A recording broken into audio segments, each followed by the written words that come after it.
I'm super happy to welcome back Chimyo. She spoke here a couple weeks ago, and I'm glad to have her back again. Reverend Chimyo Atkinson was ordained by Reverend Teijo Munnich in 2007. She received Dharma Transmission in 2015 and served as the head of practice at Great Tree until 2020. She received her monastic training at Great Tree and completed Sotoshu International training periods in Japan in 2010 and 2011. She completed additional training periods at the Aichi Senmon Nisodo in Nagoya in 2012 and Ryumonji Monastery in Iowa in 2014. The title of her talk today is Path. Welcome, Chimyo.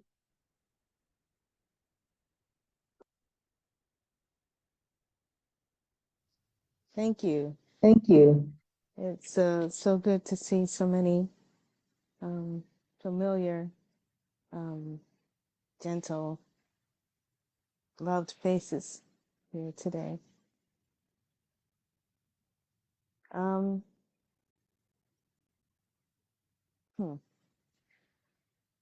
I think my sort of passive aggressiveness went into the title of this talk. It's not really passive aggressive. It's sort of more avoidant. Put it that way. And I gave this very vagueness to the title of this talk, Path, because it could mean anything. And it forced me into a corner, actually, in thinking about this and what I meant. This month is the 18th anniversary of my ordination at Great Tree. So here we are, 18 years on. Thank God it's not actual 18 years old. That was that was teenage hell. But here I am, teenage monk. Oddly enough, I can't remember exactly what date it was. I think it was the 12th. But yeah. So this is my Dharma birthday month. And that spins me into this sort of looking back, which is not necessarily a useful thing, but we'll see. The other place that title takes me is, of course, to the Eightfold Path. Right view, speech, effort, action, concentration, mindfulness, right livelihood. I must have left something out. But that is a part of this path I look back on too. I sometimes tell people the embarrassing story. I used to work at social services down in Charlotte. And one of my supervisors, a beautiful young woman, told me one time that I needed to have more compassion when dealing with my clients. And of course, I'm like, me? I'm a Zen Buddhist. Don't you know that compassion is all about compassion? And then shut the hell up, girl. Because you start to realize this child is right. What do you mean by compassion?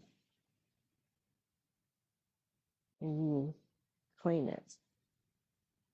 So that was one of the things that allowed me to see myself clear enough to step out of that path that I was on at social services and step onto this one that led me here.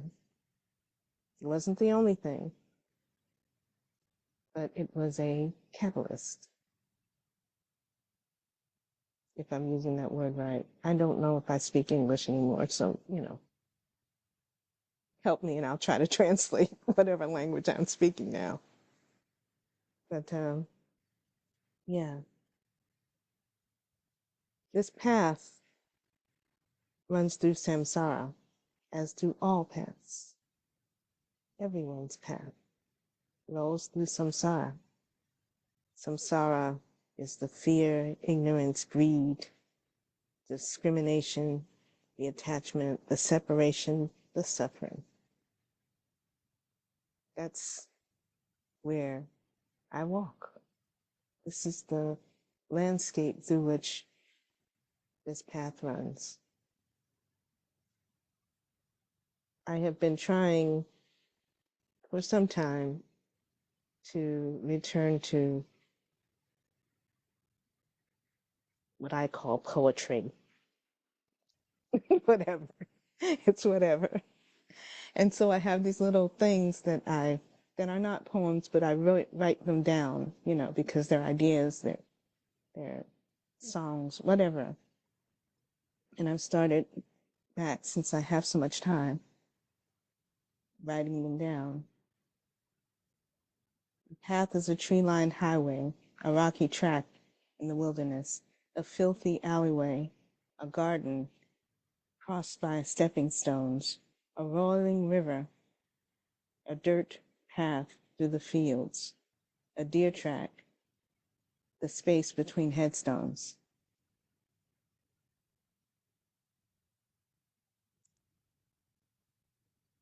That is this world of samsara. That's what it looks like in the, is it real? Is it relative? Who cares? That's what it looks like to these eyes. And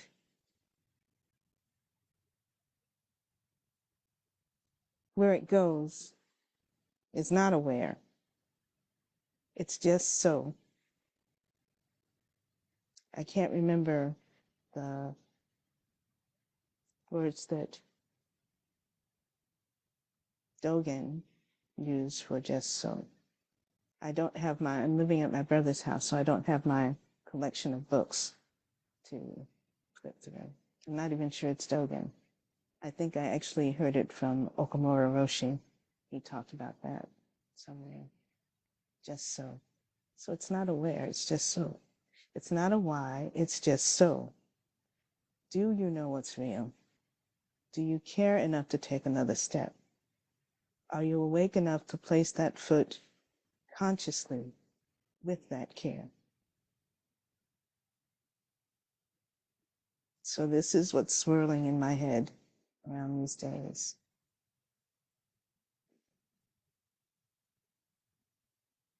We're not going anywhere. We're already here. This is the where we have to be concerned about, right here. This is the ETA that we need to worry about. If we ain't arrived here, we still ETAing. What the hell are we doing? We're still worrying about when and where. And I don't know. What else is there, besides the the arrival has already happened. Now what?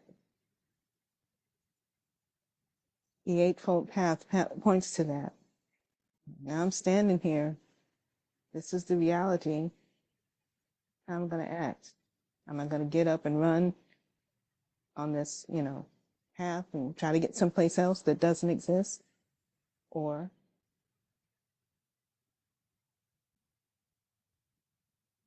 right speech, right thought.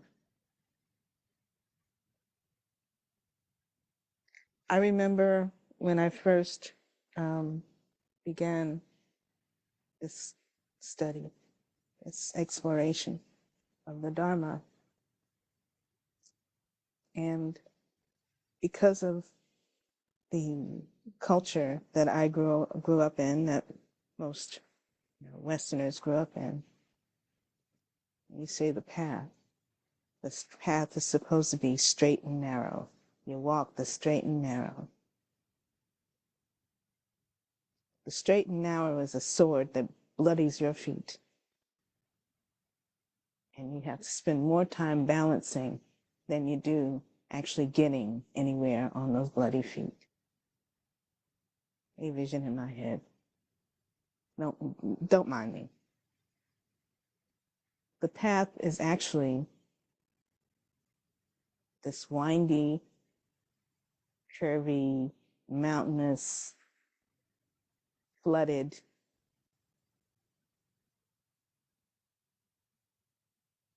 track. And it has no signs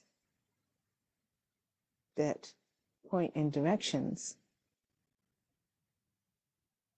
but it does have the Four Noble Truths, the Eightfold Path, the voice of the Buddha calls in the tannoy at the crossroads, at the corner of the street.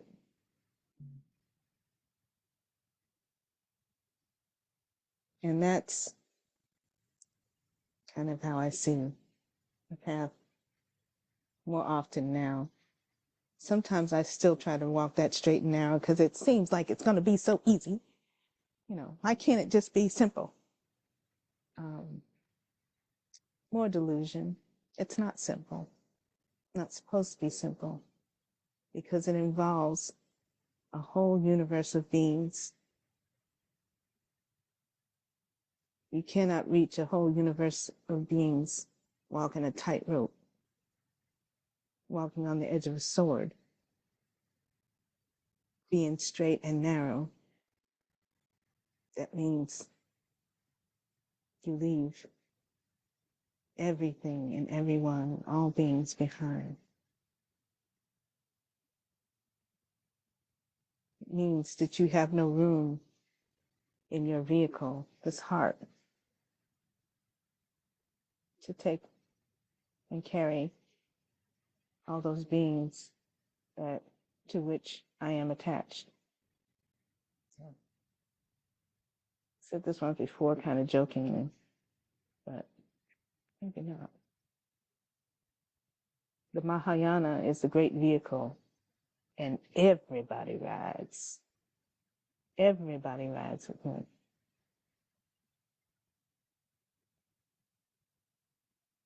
And that means I have to have room.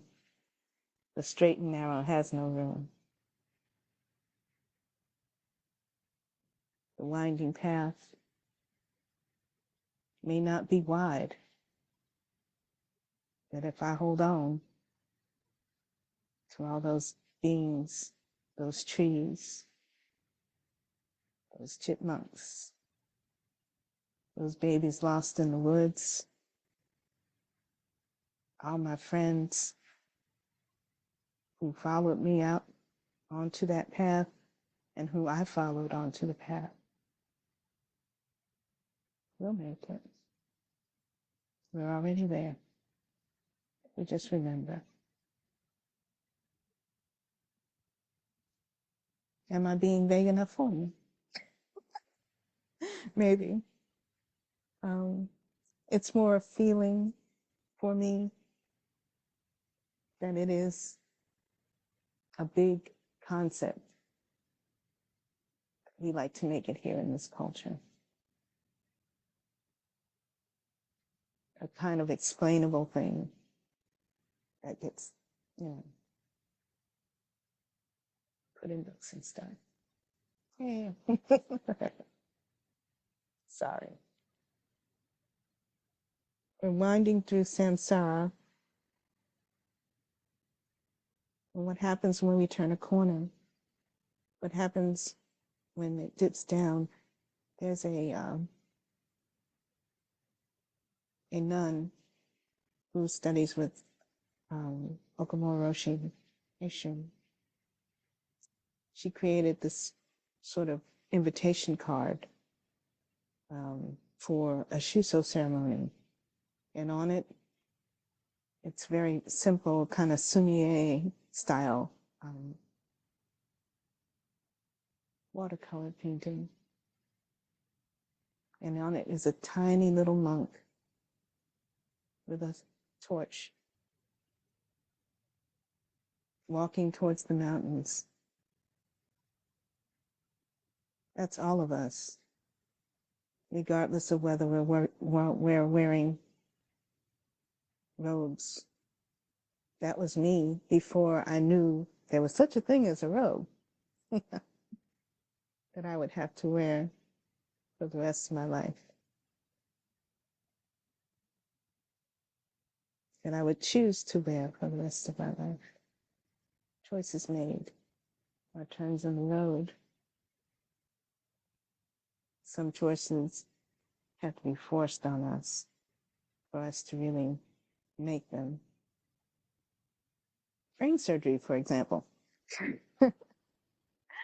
Or you get to choose them when you see your compassion is false and lacking.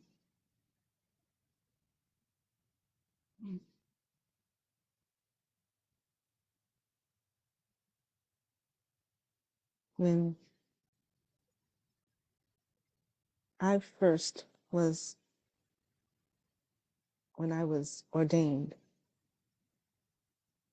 I already had a Dharma name. My original Dharma name being Chimyo. I'm gonna tell you what it means. I'm gonna have to own it because I don't have it. Shining wisdom? Like, really? And my understanding is that sometimes when you ordain, your Dharma name gets changed, as well as added to. And Teijo didn't change it. So I'm kind of stuck with having to figure out what it means and what kind of fuel it is for this vehicle on the path. What kind of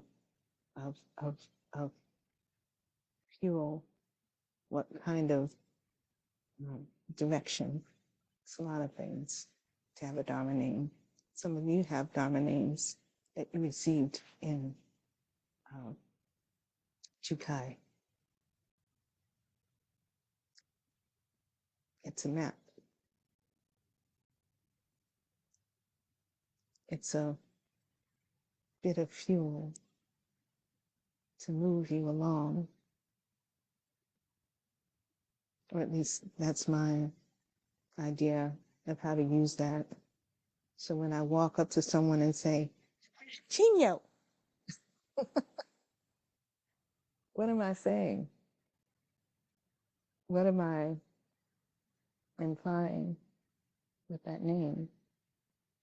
What am I promising when I own that name? Whatever your Dharma names are, it's part of the path. It's part of being here.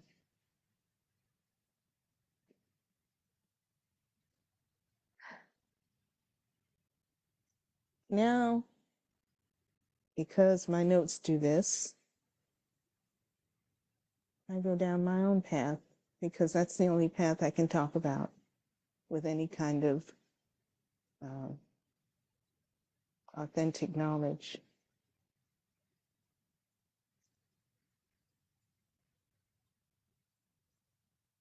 I would like to skip over myself and tell you about the Buddha's path, but I am not Brother Gautama.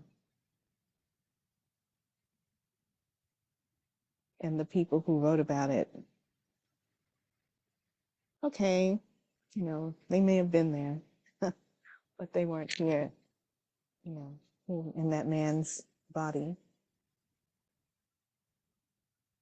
And we can only trust that they knew his spirit well enough to give us truth. part of the Buddha story that is most intriguing to me is the fact that he never settled in some monastery. He never settled in some temple. His monastery and his temple were the roads he walked with all those people and the places he stopped to speak to people and the people he's touched, whose grief he acknowledged, whose poverty, whose confusion and anger he acknowledged. In some stories, he's a miracle worker and everything clears up. In some stories, he's a map. And he says, find the mustard seed. And he says, stop, Ango. He says, stop.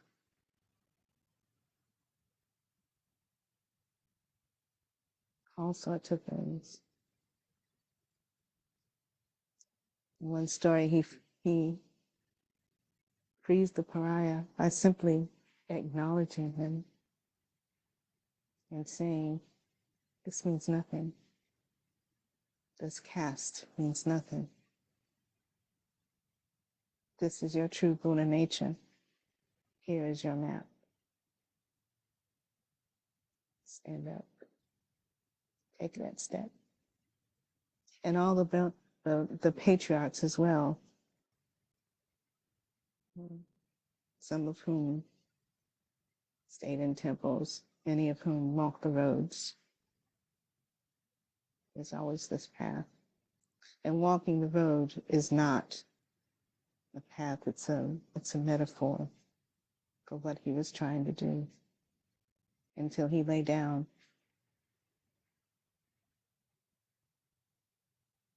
and went on another journey.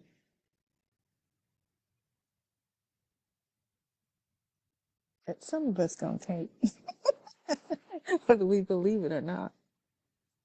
Yeah. So our straight and narrow is not so straight, and it cannot be narrow if we're going to really succeed, or whether we succeed or not, if we're going to actually honor our vows. Not just my vows, because I have a robe on. Y'all took those same vows, right? When you took that jukai. Remember that.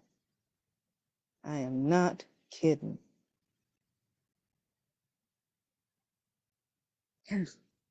Let's see.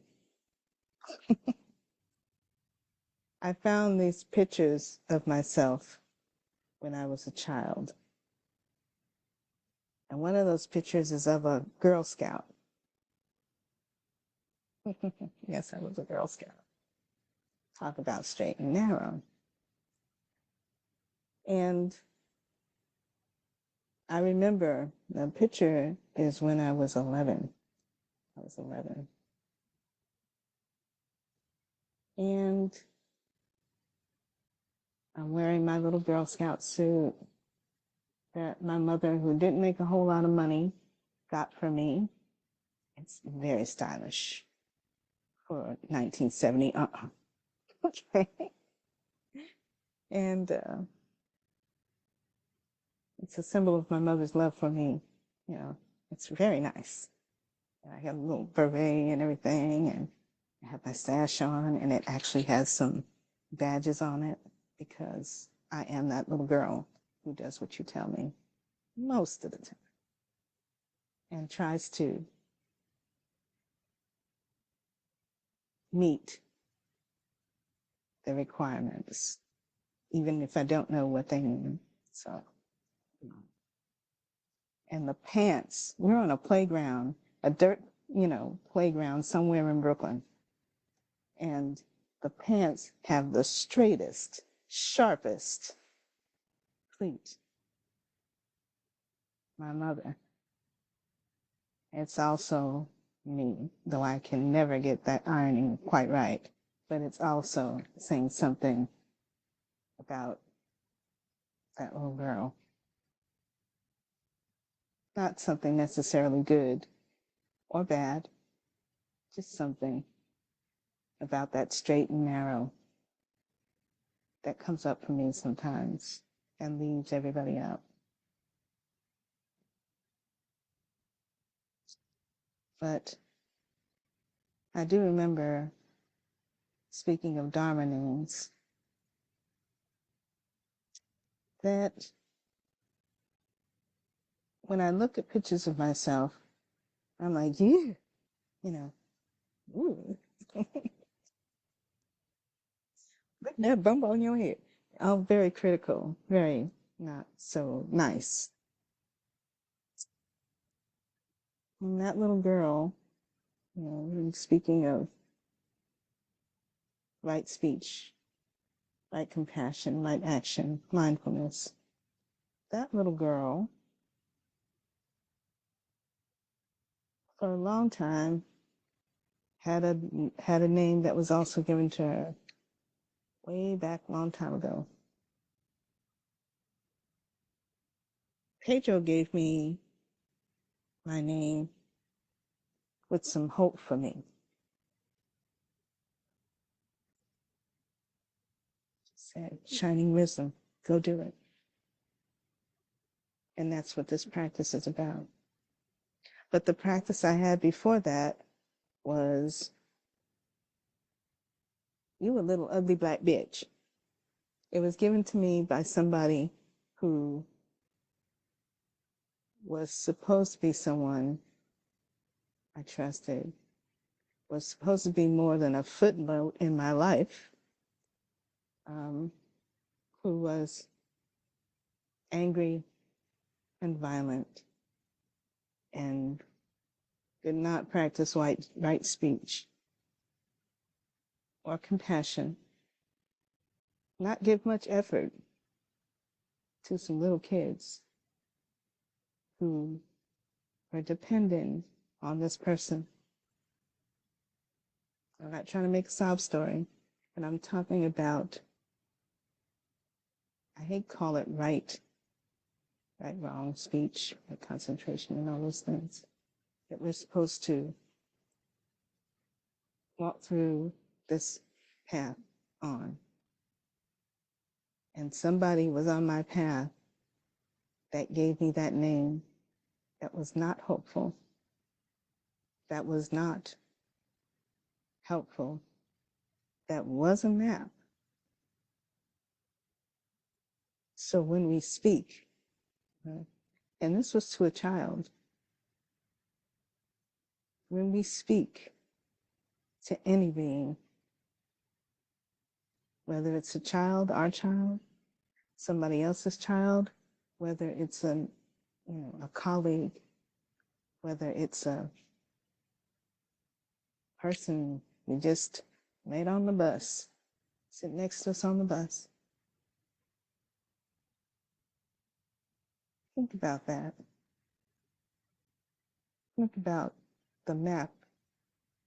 Think about the direction.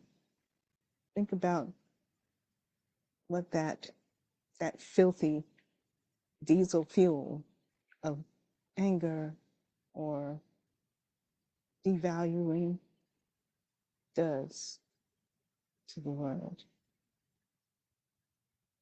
does to that being.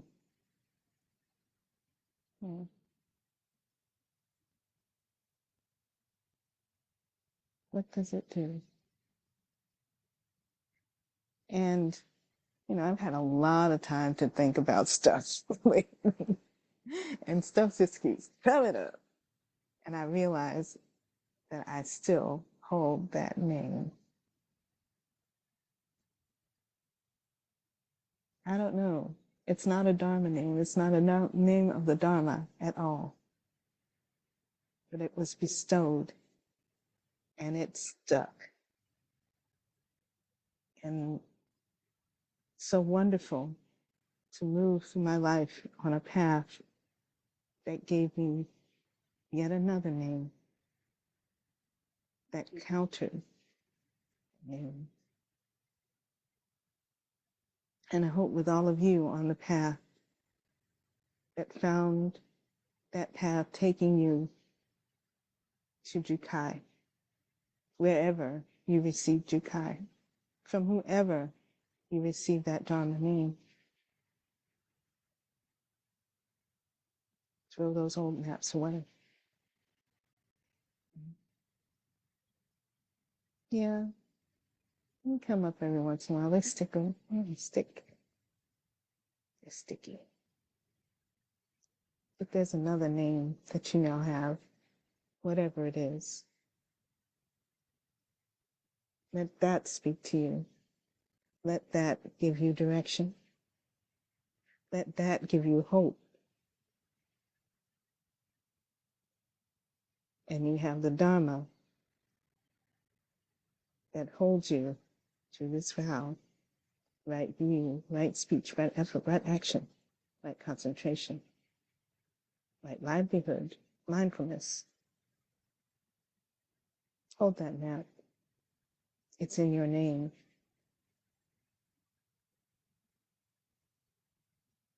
It's what a loving teacher gave to you with the expectation. Let me take that back. Not the expectation, but the hope and belief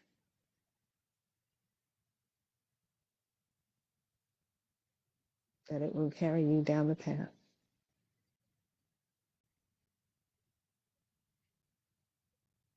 So, I'm glad my name is in Japanese because I can't walk around going, how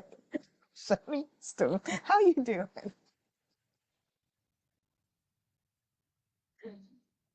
That would be a little, I don't know.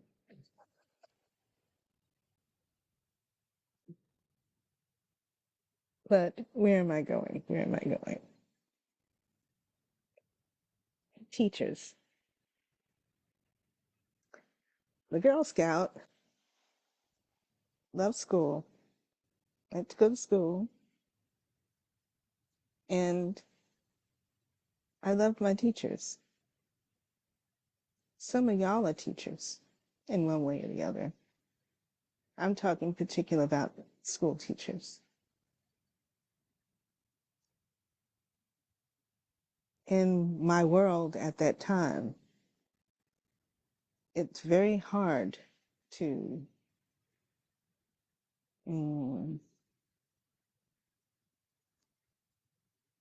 really find people who dedicated themselves to the betterment of things. 1970 to 2025, whatever. What difference does it make?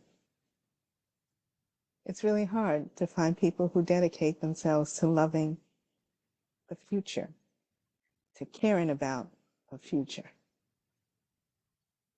in the faces of the little babies, in the brains of the little babies,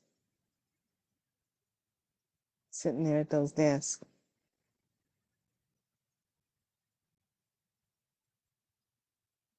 So I figured when I grew up, that's what I was going to do. And so my path as a child was to become one of them, to be a teacher. What else can we do? What else are we here to do? We don't make anything that's worth anything in this particular culture. And we don't make it with love. And we don't teach people to make or create anymore, somehow. Some of us don't.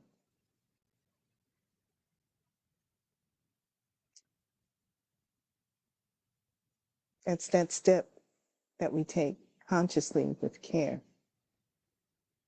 And I felt that as a teacher, I could do that. I did not have those words. I did not have Dharma or anything, but some part of me really wanted to do that for somebody else that was done for me.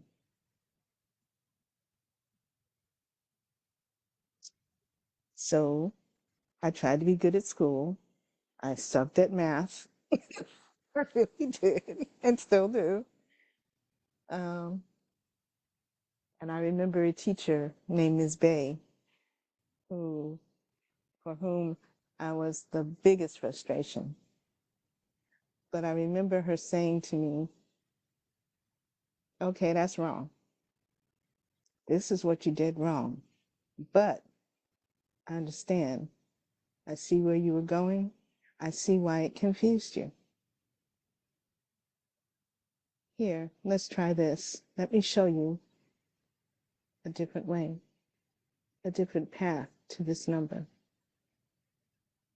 How you can possibly get this number. I do a lot of dokusan. I'm not sure why people like to talk to me, but they do.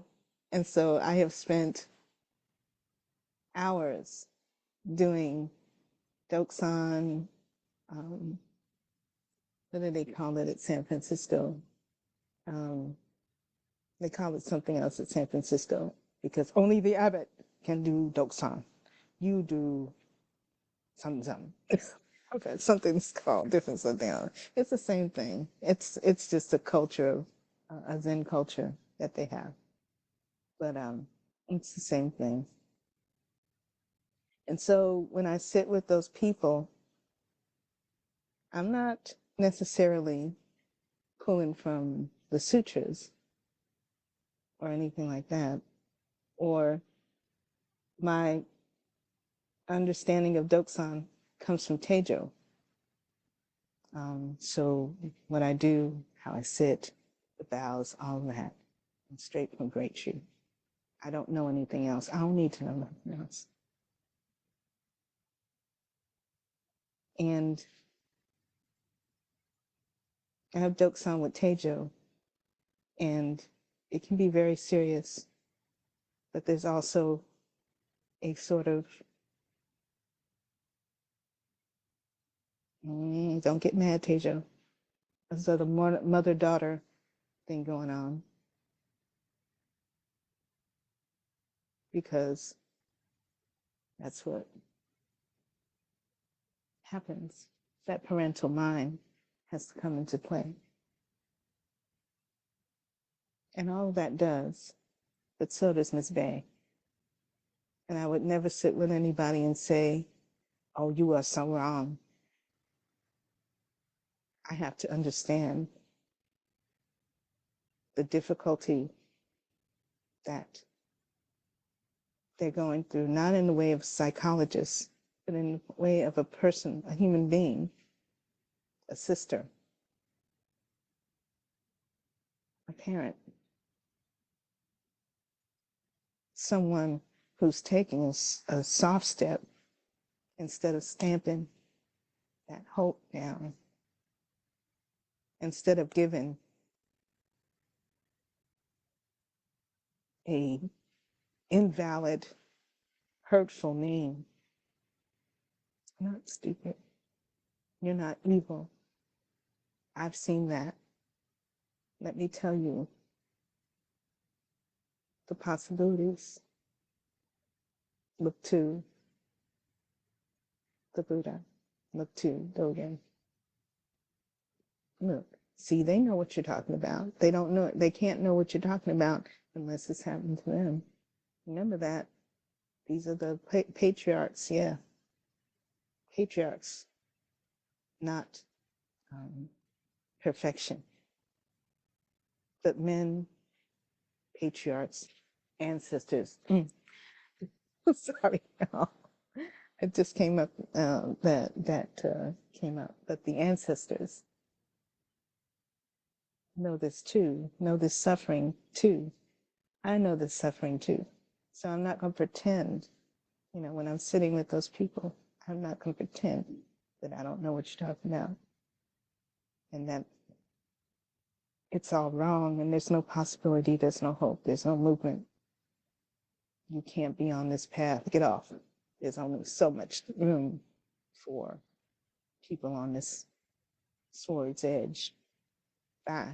You wrong. No, that's not teaching. That's not helping.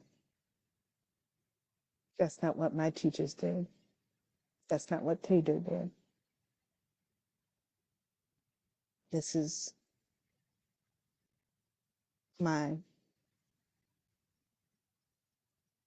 this is how, when I think about it, I want to teach, how I want to approach, want to engage with whoever comes to me to share Dharma. And so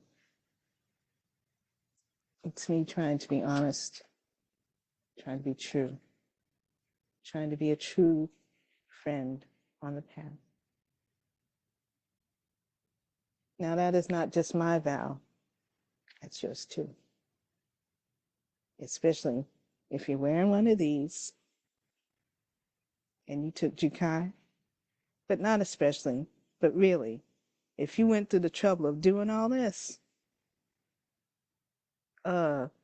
really? If you went through the trouble of sewing a ratsu, if you did those billions of vows, what felt like a billion vows on that day, if you took this Raksu and the lineage papers in your hand from the hand of your teacher, hand to hand, direct transmission, what you doing but that?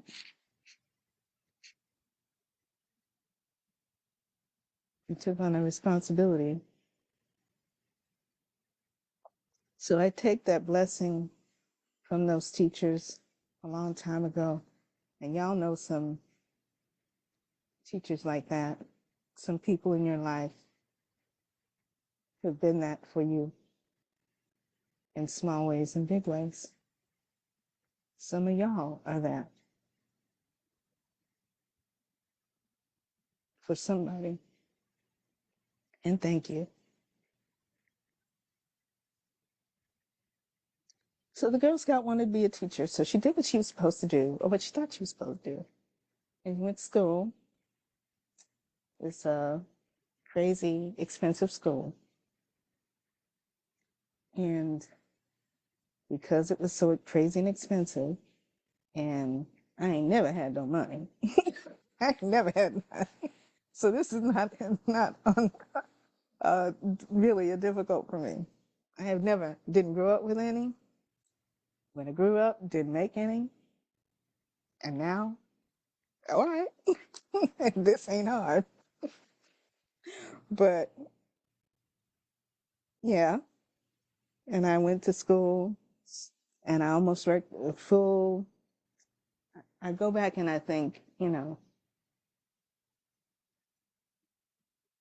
ugly bitch was a bitch and a half. Okay.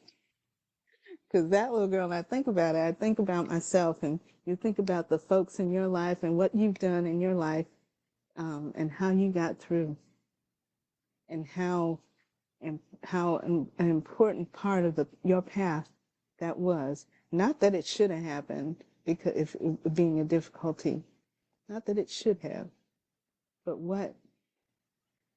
how you responded to it.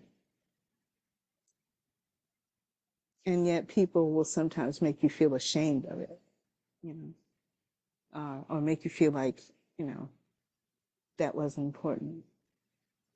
Anna, caller, yeah. My friend Anna, one of those. And I know some other people in here that I'm looking at. That's you, Teijo. The difficulties that we went through, working almost a full-time job and going up to 110th Street in the middle of the night, on the bus after working that job and sitting down and typing up that, that paper, until 4 o'clock in the morning, and then getting up and go to that class and making these weird, crazy schedules so that I could, work and go to school full time at the same time. Until, at the end of sophomore year, the Reagan cuts hit. And y'all, here we go again. Okay? Everything comes back around again. And there are going to be some children out there, 17, 18 years old, who suddenly going to find themselves in the middle of all that work they've been doing, all that effort they put in, all that trying to do what they're supposed to do. All of a sudden, oh, the money's not there. They changed the game in the middle of the game for those babies. So look out. Here we go again. But that being the case, did all that work, spent all that money, all that, all those school loans, and didn't finish. But she walked out of that situation, quit that school with a B average, even so, and thought she was a failure, that she failed. And when I tell people, no, I never did finish college, I get that look. I'm like, yeah. But I have to think, and that's why that name has to go, because I walked that path, and y'all walked that path. Everybody here have walked that path of difficulty and disappointment, frustration, and you took it on down the path with you, but you took it with grace. And where it didn't mean anything to anybody else, it meant something to you. And you pass it on. And whatever work you do, you pass it on. When you put this around your neck and you walk through the door of the temple or wherever you wear it, you show people, this is the Dharma. This is my heartache. This is my effort, my suffering, but it is also my hope for myself and for you as we walk this path, and we are here now. We have arrived. So remember that. I have to remember that. And bury those names and bury those, expectation, whatever. Bury it. And down the path, I went and got a job and I did what I was supposed to do, trying to stay on that straight and narrow. And I became, I worked at social services. We're not going to talk about that. That's too dramatic. I also became a caretaker for my grandmother, who had Alzheimer's, and I was a caretaker for her for many years, which was very painful. But in the flip of that, those roles, Grandma Fanny Brandon was not fabulously educated, but she was wonderfully intelligent, and she took care of whole communities in her life. I'd go down, we visit my grandmother in the summers, down in North Carolina. I'm in New York right now. And there'd be like 20 kids in that house. There'd be all my cousins and half the kids from down the street and somebody else's babies. I was changing diapers at 9 because there was 20 kids in that house. And she could not do all that. 20 kids in the house at one time of all ages. So, yeah, Fanny Brandon. And that was one of my teachers too. And that was my teaching too. Whatever baby pops their head in there with a dirty pamper, you change it. You fix it. You do what you're supposed to do for that baby, for that child, for whoever walks in the door. That's a temple. That's a temple.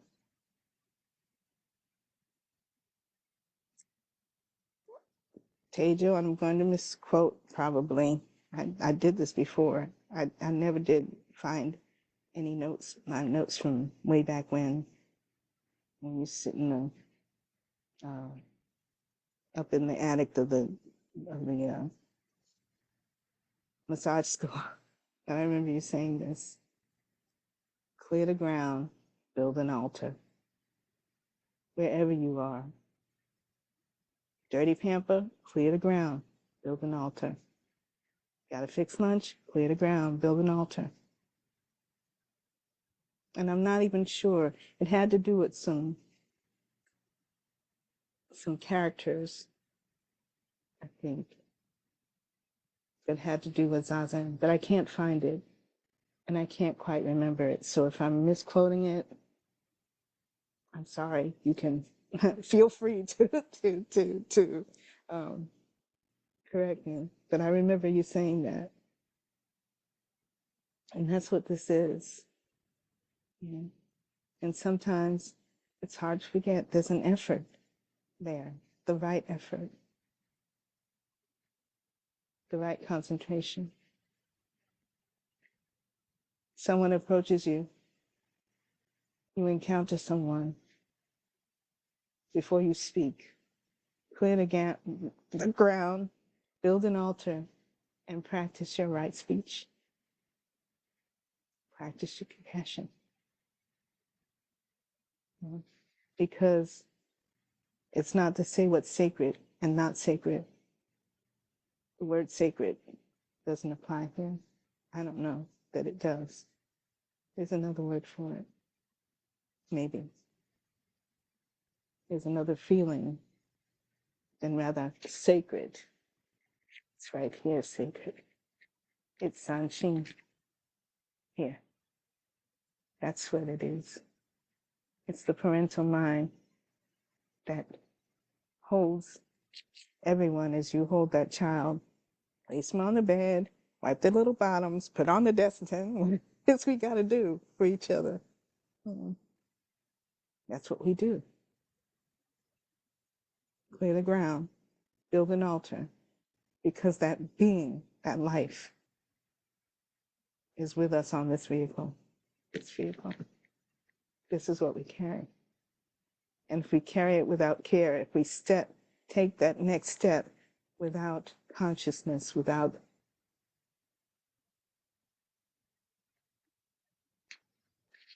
y'all, what are we doing? It's funny I bring up the babies, but the thing is, I'm having a hard time with language, and sometimes I forget people's names, and they're standing in front of me, and my niece, who I'm actually living with, and the name flies out of my head, whatever. She's 15 years old, and I call her baby. That's no baby. She gets mad at me. I shouldn't say this, is kind of embarrassing, but I was at Hokyoji some years ago, and I did sesshin with them. And Dokai Georgeson, the abbot of the temple, came up to me and I said,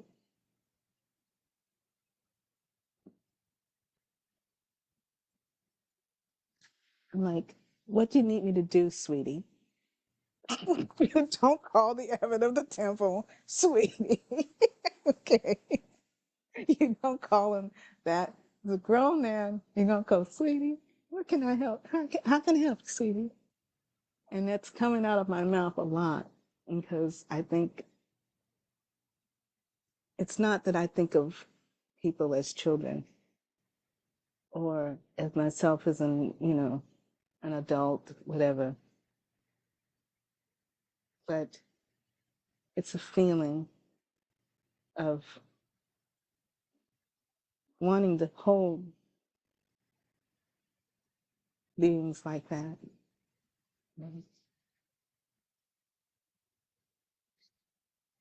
It's okay to call the little puppy sweetie, baby, rub a little back, give him a little food. Maybe the abbot needs that too. Maybe that abbot needs that care and that heart love, that parental love with respect, more respect than sweetie. Uh, he didn't say anything. I thought I was gonna get slapped, but no, it's not like that. But he didn't say anything. It just rolled on, you know. But in these days, for some reason, for me, somebody calls me from the, doctor's office. And I know this person now because we're in the office all the time. Oh, honey, how you doing? You know, it's the secretary in the office. And maybe that's what I have to do to keep my heart that way. It doesn't mean disrespect. It's kind of reaching more for that love, that parental mind, that sanshin, that sometimes because of all the stuff that's happening, the craziness that's happening, the fear, the ego, all of that,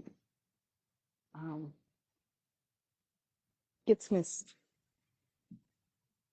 But I'm going to stop after one. Okay, here I am. Okay, but just to bring this to wherever I'm going, wherever I am, having arrived, wherever this is, the next part of that was really discovering the Dharma and really consciously taking that vow to free all beings, to love all beings, not to like necessarily, but to love, like and love, put away my likes and dislikes and find, my way with that map of the Eightfold Path, that map of the Dharma, the map of the rice field. The map, it's rice fields. Look at the paths. And that was at Great Tree and practicing with all of you as friends on the path. People who sometimes bang heads, disagree, misunderstand, but still come back and sit on the cushion together, bow together, chant together those words, vow together to save each other and all beings who need to remain connected in some way, no matter how far away we are from each other. And remember that connection and hold that connection in Sanqin with that mind.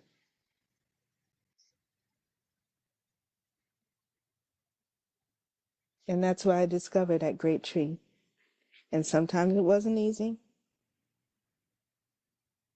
Sometimes it was full of frustration and fear and tiredness and disappointment, anger.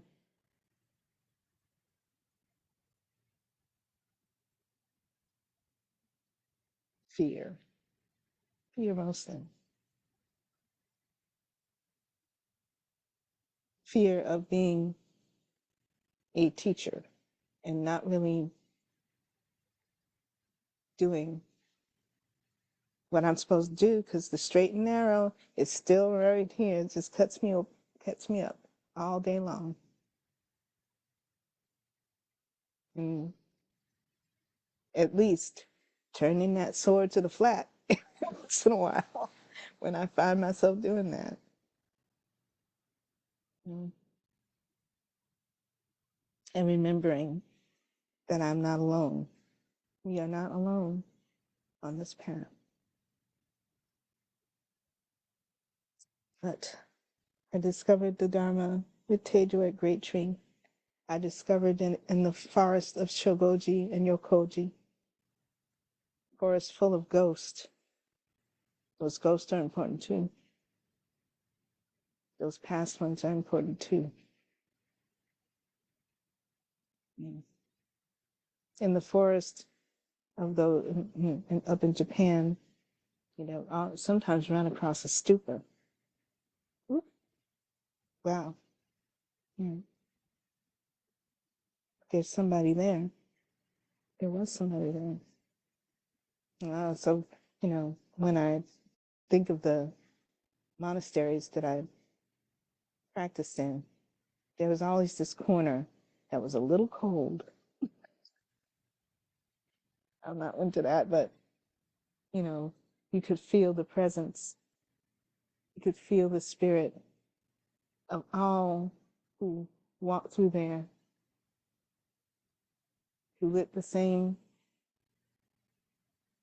maybe not the same candle, but lit the candle the same way you did on the altar in preparation for the service, who stood in that back room cleaning the bowls, cleaning the incense bowls, rake that garden. It's also Great Tree. I remember my teachers at Great Tree. Rebecca and Myojo. And yes, oh, bad boy Justin, Leah, Daisy, and Jazzy, all the beings who held me in that space in some way or another, who taught me in that space in some way or another, who, when I'm gone and some of us are gone, will hold that space. And hopefully, well, not hopefully, without doubt, we hold that space in the walls, in the kitchen, in the bathrooms we cleaned, in the zendo where we bowed, those 100 bows, and put this around our necks for the first time, for real.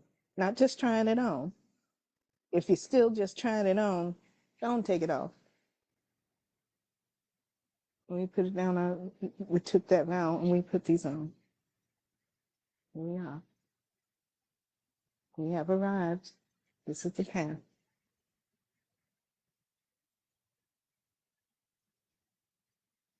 So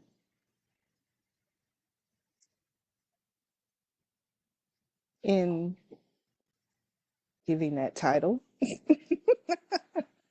in hopes of being able to, do whatever skittering I have to do, because my mind is weaving, tangential, all that, always has been. And trying to figure out how to talk about this. I come back again to this being my ordination month and how we arrived here together. And there's not a whole lot to say beyond that. Probably have said too much. Just sharing and trying to be honest about my experience on this path.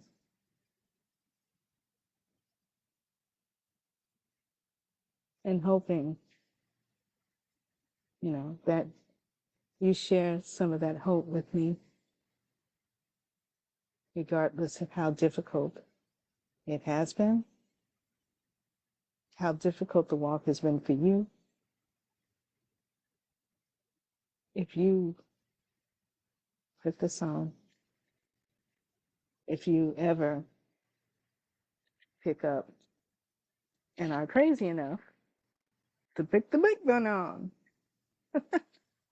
to put on a kesa, not to discourage you, but that's an option too. That's a road. No, excuse me, that's a roadmap too. Not much different than this. But there's that hope. When you do that, that shows the hope. That shows the love you have for all beings. Doesn't mean you're not frustrated with us. Doesn't mean that we understand each other completely. But it does mean you're going to try. You're going to make this effort together. And I don't know if that made sense to you all. I don't know if it all makes quite as much sense to me. And I don't think it has to. This is the mind, dare I say it in Zen, this is the mind of love that we are aspiring to. That Dogen, with all his writing, aspired to. That all the teachers I've ever encountered aspired to and achieve in the way that they have cleared the ground and built that off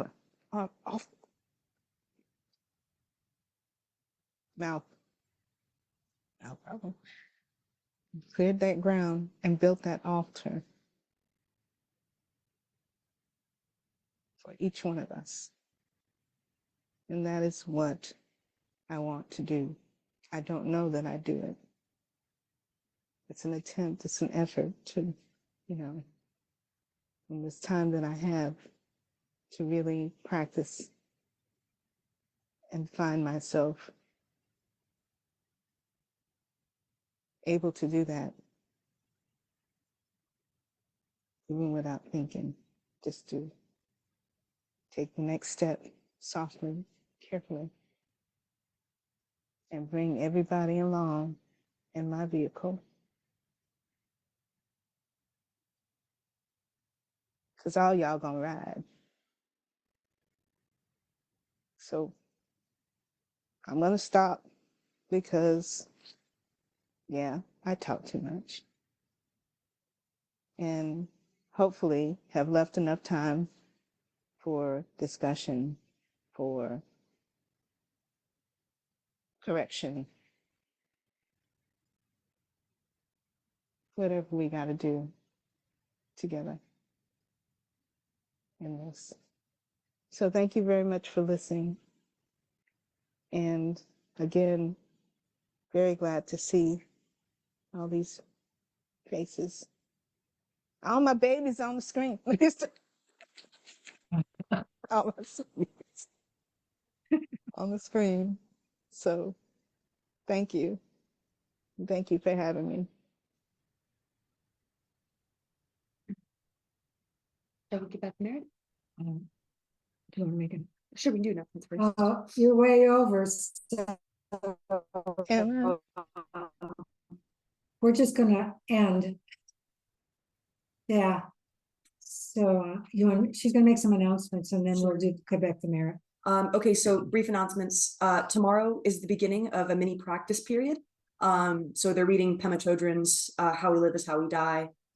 If you're interested in being involved in that, you should send me an email at info@greattreetemple.org. Next Saturday, Genjo will be here. Yay. The title of his talk is Life Sacred Womb. So I'm really looking forward to hearing that. And then I think last session begins on February 14th. So if you're interested in participating in session, you can register online or send me an email and I'll get you registered. That's it. Okay. Thank you very much. Excuse me, I'm sorry. Yeah, I would be interested in hanging on a little bit longer if anybody wants to talk and has time, if that's possible. Just wanted to put that out there. Thank you. We can get back to Merit, and if anybody wants to stay, is that good for you, Chimyo? Okay. May the merit of this practice benefit all beings and bring peace. Okay, if you need to sign off, but if you want to stay,